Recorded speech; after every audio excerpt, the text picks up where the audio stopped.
என் பொண்ணுக்கு சிக்கன்னா ரொம்ப பிடிக்கும். டெய்லி கொடுத்தாலும் சாப்பிடுவா.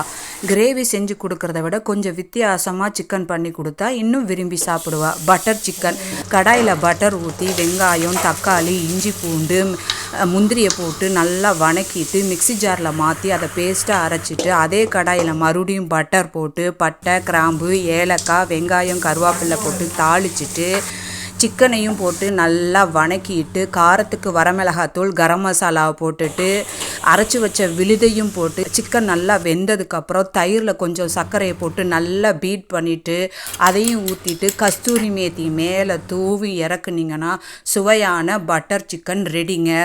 சாப்பிட சாப்பிட இன்னும் கொஞ்சம் சாப்பிடலான்னு சுவை இருக்கும். சப்பாத்தி, ரொட்டி, நான், தோசைக்கும் இந்த கிரேவி ரொம்ப நல்லா இருக்குங்க. இந்த வீடியோ பிடிச்சிருந்துச்சுன்னா சப்ஸ்கிரைப் பண்ணுங்கள், லைக் பண்ணுங்கள்.